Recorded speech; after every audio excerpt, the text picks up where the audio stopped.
Hi, everyone. My name is Andrew Seaman.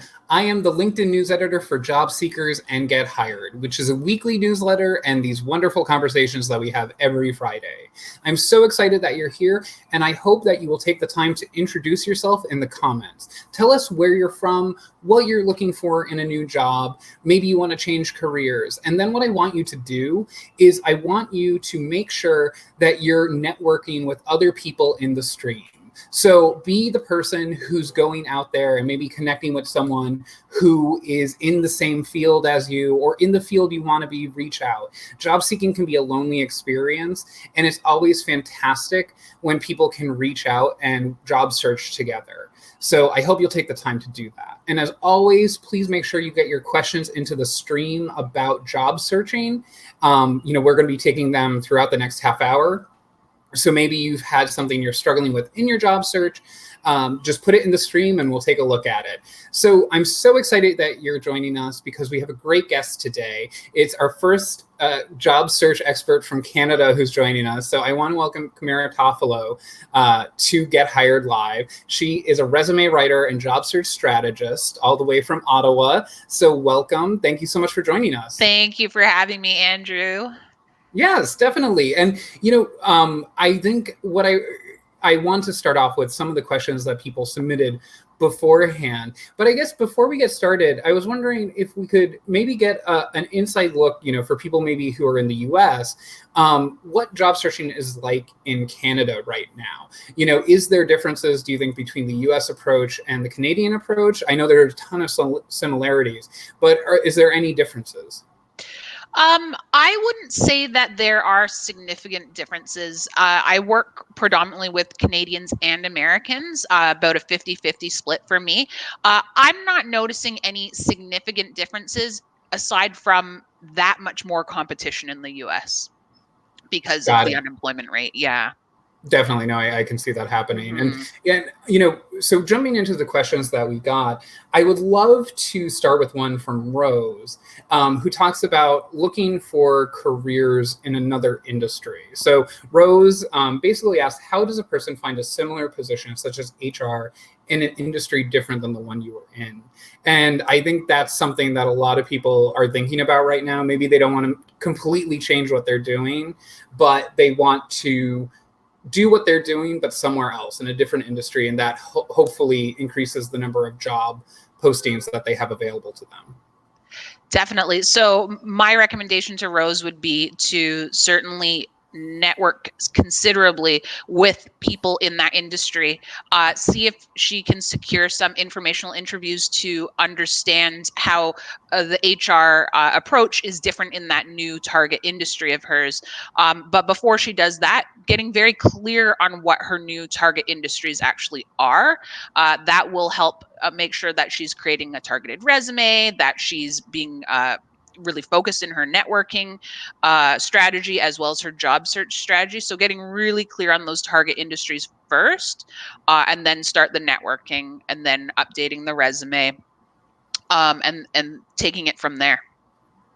I think that's great advice, because I think so many people, they think, oh, I do this and I do it in this industry. And you get sort of in this mindset that that's all you can do. And I think hopefully I am an example of someone who can do something else. So, I was a journalist in traditional media for the longest time. We were talking that I worked at a newswire for a long time, but now I'm a journalist who works at a tech company. So it's something where you have to maybe stretch your mind a little bit to think about where you might fit in, but it's definitely possible. So I think that's great advice. And another question that I want to get to, and we have a lot of people joining the stream. So before we get to the next question, I want to say hello to Monica, Sam, Kareen, Sabina, Melody from New York, Shirley from Illinois, and Shalini from Vancouver. So we have people from Canada watching. That's great. Welcome all. And if you're watching, like I said, make sure you're getting your questions about job searching into the stream. And the next question I wanted to take was something that has popped up quite a bit. And this is from Carol. What should you do if you're ghosted in the middle of the interview process? And I've heard of ghosting before on the candidate side, on the recruiter side, but I haven't really heard about it happening during the interview process. So I'm guessing what happened to Carol is she had an interview and then she just didn't hear back. I'm guessing that's what she means by ghosting. So Correct. it's totally acceptable to follow up. In fact, I encourage follow up. People are busy. Hiring has changed and shifted drastically and dramatically. It's not as easy as it was before, and it was never easy for that matter. But there's a lot more to contend with in the hiring process, and so we need to stay top of mind with the decision makers. And so I would encourage her to follow up. As well as express gratitude for the time that the interviewer took with her, and just reiterate fit, and the strengths that she can bring to the role for which she interviewed, and just stay top of mind and kind of at the top of the inbox for that hiring manager. Definitely. And how many times do you think someone should follow up before moving on? Because I think a lot of people struggle with that, with the letting go portion of this, especially if they're not getting responses from a recruiter or hiring manager. Well, I don't encourage hanging your hat on one role that you happen to interview for. You need to continue that job search until you've signed that offer. So really trying to not get super attached to something that you interviewed for. But in terms of the number of times to follow up, I would do it until it feels awkward. Maybe a few different follow-ups, at least giving a week or two in between each message, I think would be sufficient and reasonable. Yes, definitely. And I think it's also a reminder not to fall in love with the job until you actually get the job. That's right. I think I've fallen victim to that before, and I think a lot of Me other too. people do too. Me So too. it's, emotionally better if you keep things at arm's length, just for your own sanity. And we have Jay in the stream who says he absolutely agrees, get clear on target industries, about sort of switching industries, then talk to people in a field of interest. We have a question here from Anant. Well, networking with someone, how to understand what kind of value I can give to them? Do I ask them openly, how can I add better value to your company? So I think basically the question is, how do you figure out what a company is looking for beyond the job posting? Mm-hmm. So this really comes down to truly listening during your conversations, particularly your interviews. And I would ask what the company is maybe struggling with, or what they're challenged with, or what's on the horizon for them that they're really excited about, and just really taking mental notes of what you're hearing them communicate after you ask those types of questions, rather than just a blanket like, what can I help you with? Trying to get to pain points is what's really going to help you, because pain points are very revealing, and that's how you can also kind of match up your own strengths to kind of stress and emphasize your fit with that company. Yes, I think that's fantastic. And also I think this is where networking comes into play too, because if you have like that inside source or whatever, Definitely. you can always say, hey, what are they looking for in this position? What are they actually trying to solve? And that's kind of what I did with LinkedIn. So I think that's always a good tip. And I see that we have Andrea in the stream. So hello, Andrea. I know you sent in a question, and I'm happy to see that you're here. So Andrea actually asked this question earlier and asked me to ask it for this broadcast. And basically, what can a person do networking-wise if they're introverted and shy?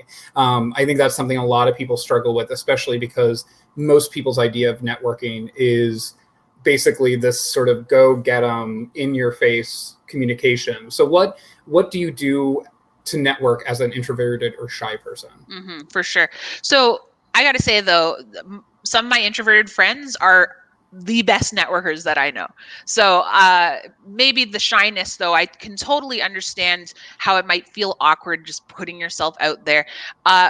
I would really recommend starting in your own backyard. And what I mean by that is not trying to go to a virtual networking event or reaching out to someone that you don't know or have absolutely no connection to, but really tapping into the networks that already exist, your alumni networks, any professional associations that you belong to, because that's your like instant icebreaker. And that can, because you have something in common with that person.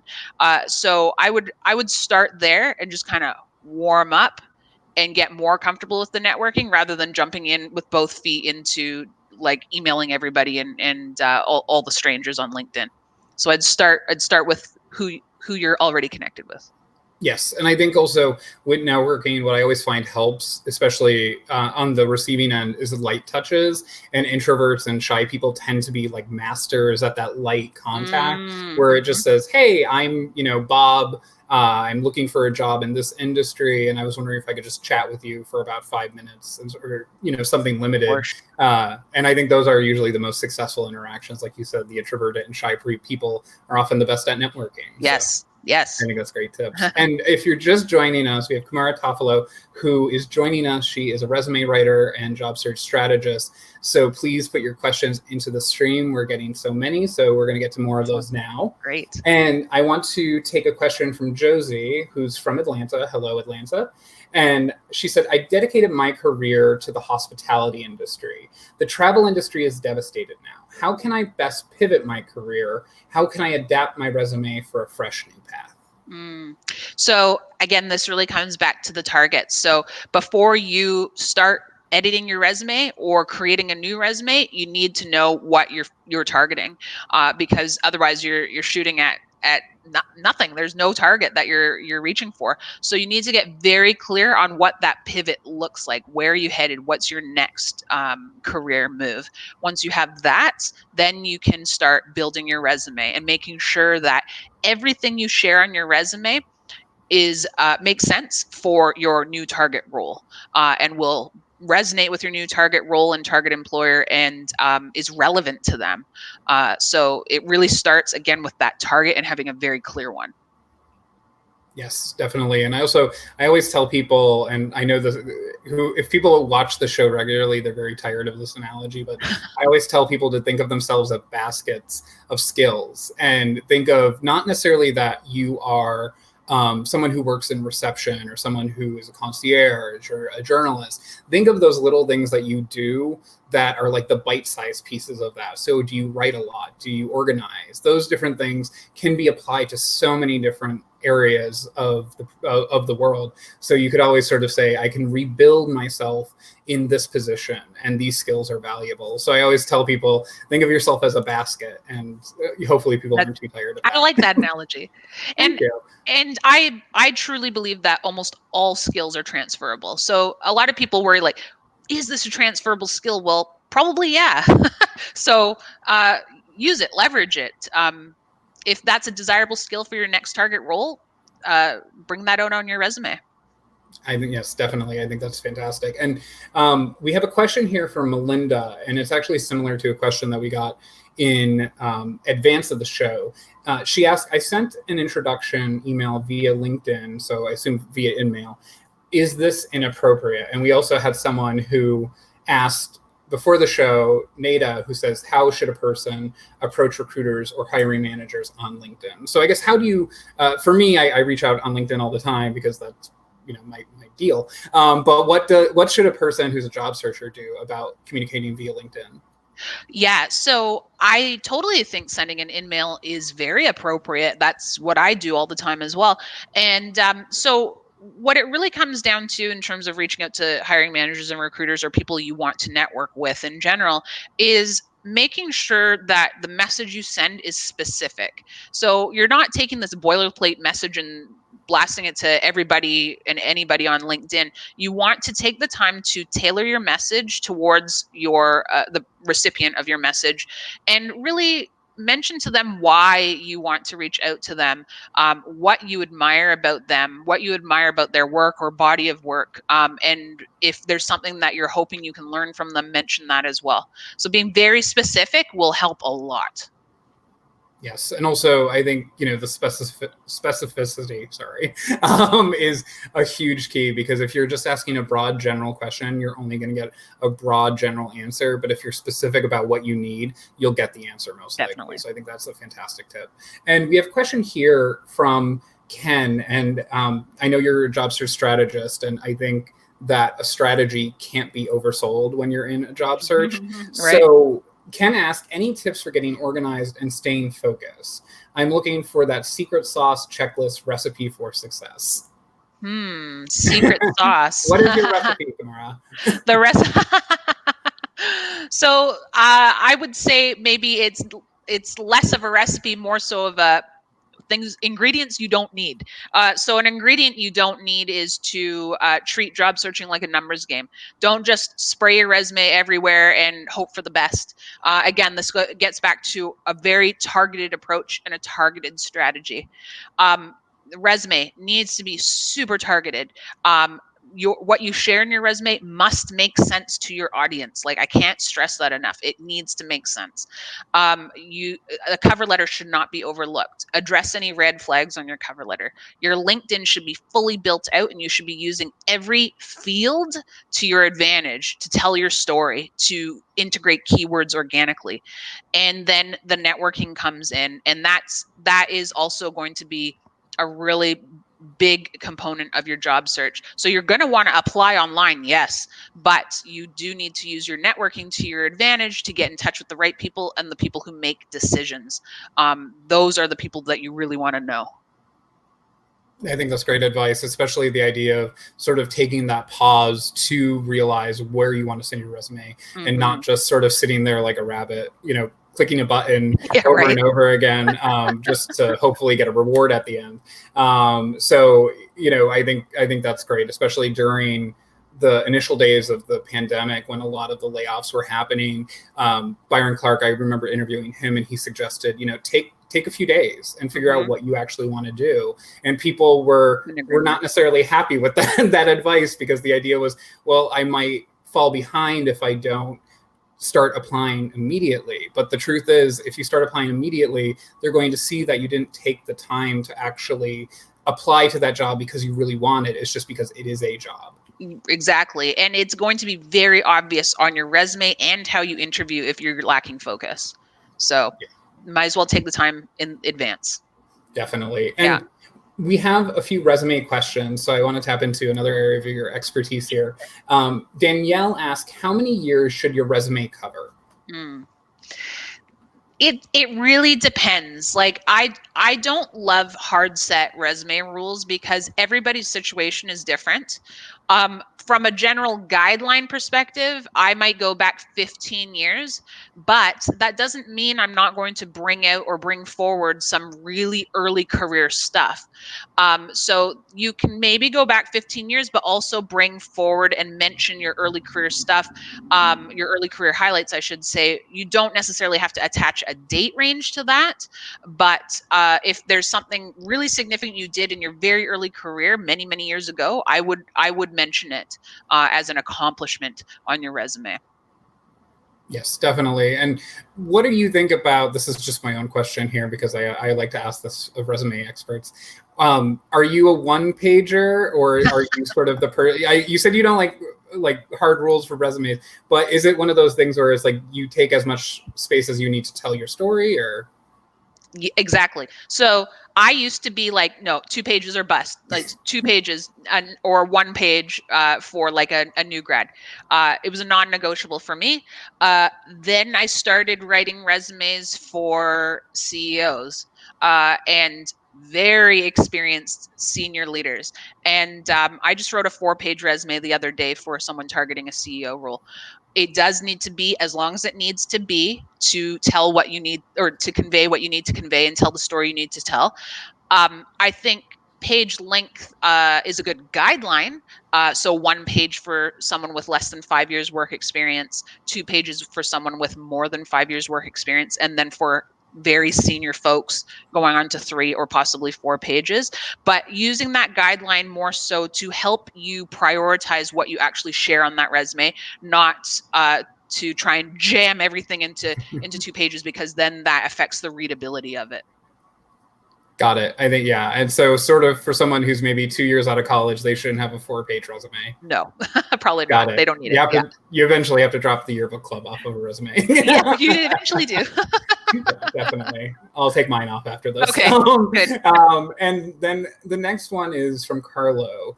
How would you explain gaps of employment due to something like the coronavirus pandemic? Oh, yeah. So I've actually made a couple videos on my YouTube channel about that. I don't know if I can mention that, but yeah. So if you want to head over to YouTube and just search my name, Kamara Toffolo, and you can put COVID next to it, and those should probably pop up.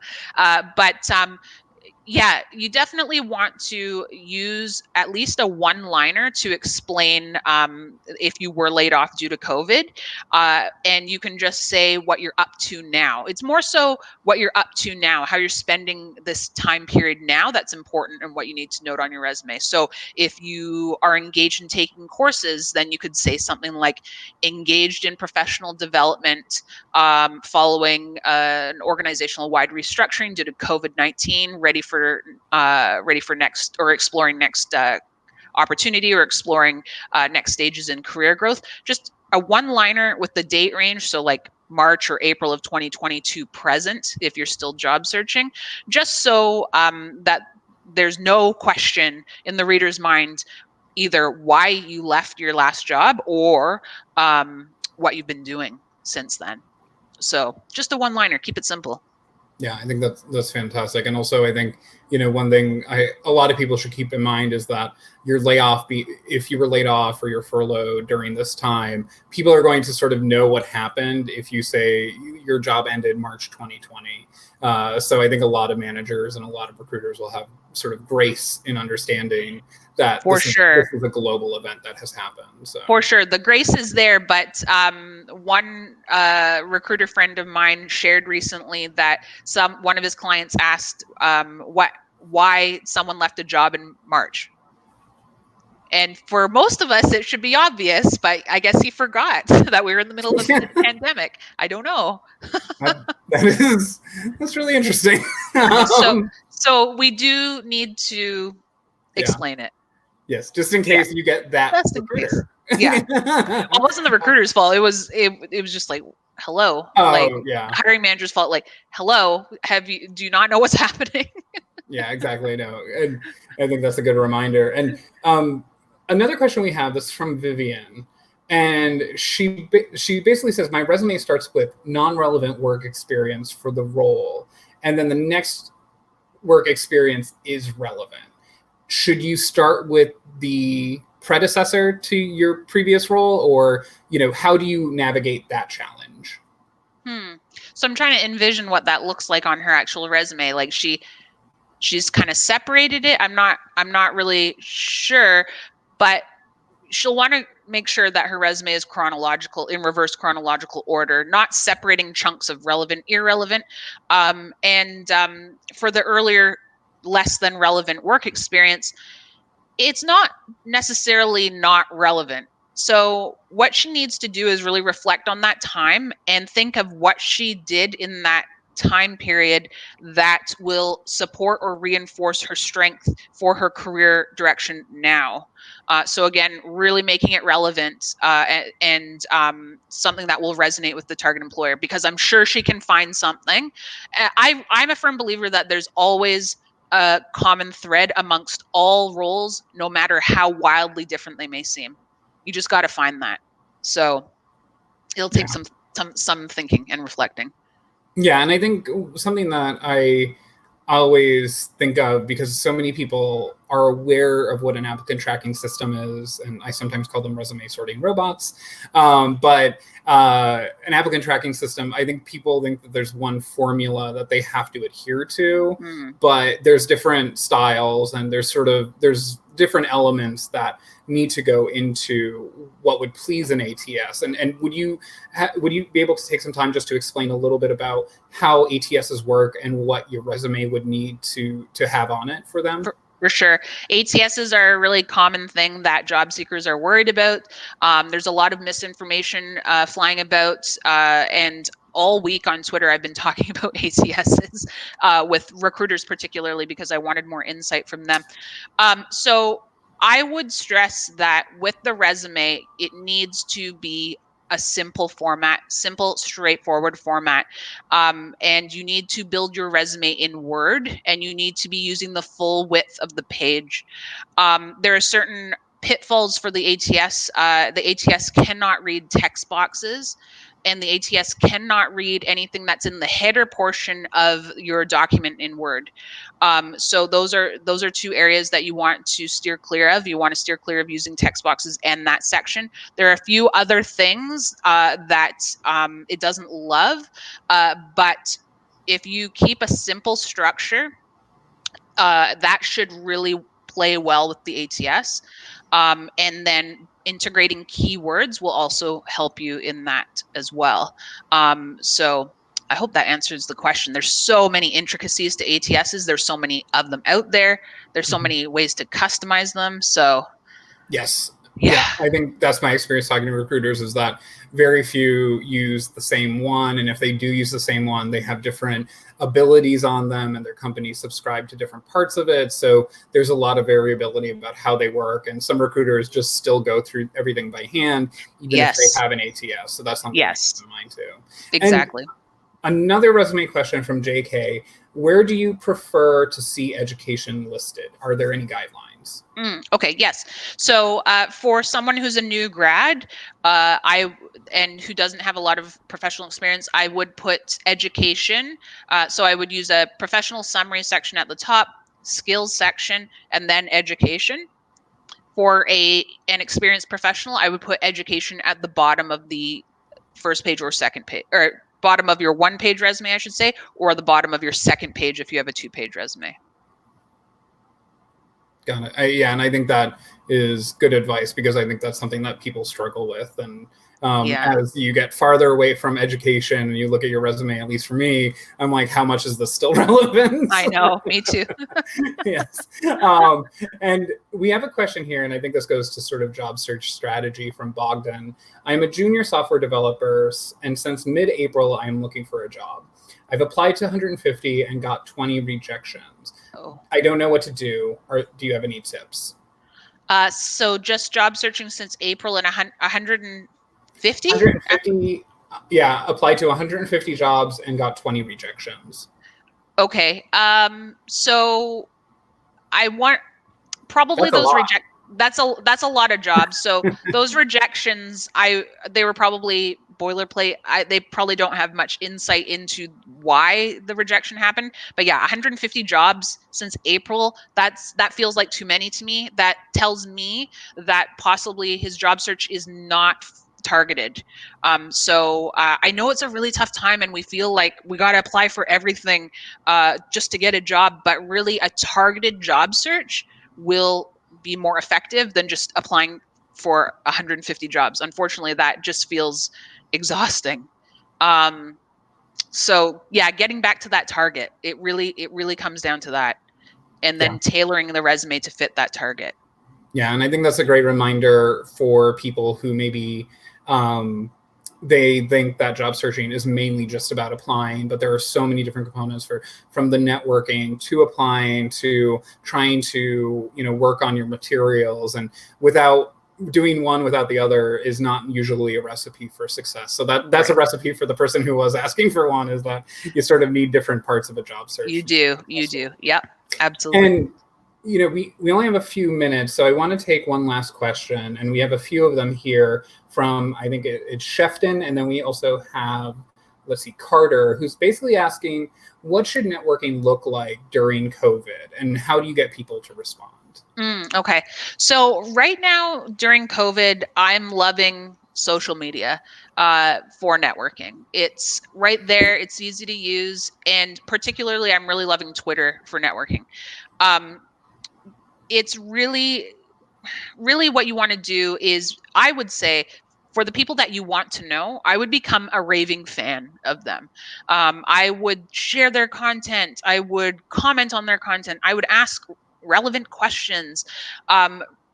People notice that. And so once that happens, then I would kind of slide into the into the InMail and then send them a direct message asking for a quick virtual coffee, let's say on Zoom or what have you.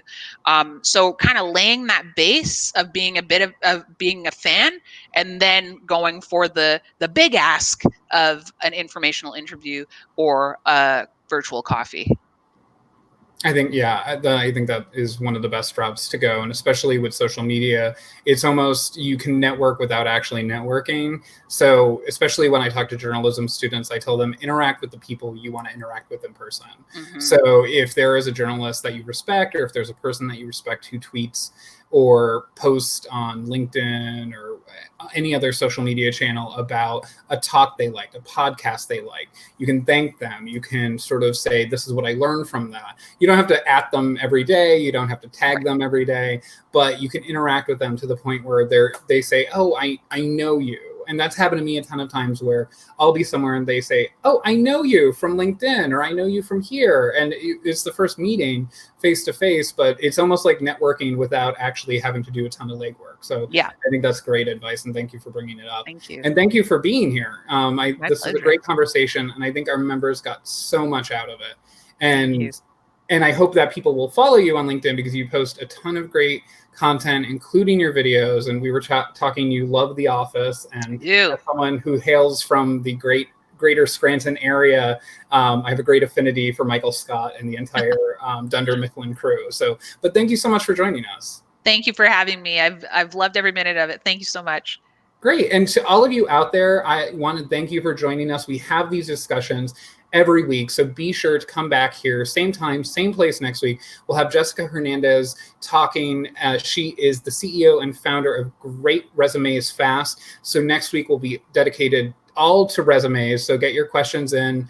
And then I hope you will stay safe and be well. Until then, as I always like to remind you, you can only be a good candidate. You can only get hired if you're healthy and well enough to do so. So be sure to follow the advice of your local health officials and your local government officials. So until then, until next week, I hope you are well, and I hope you have the best of luck with your job search.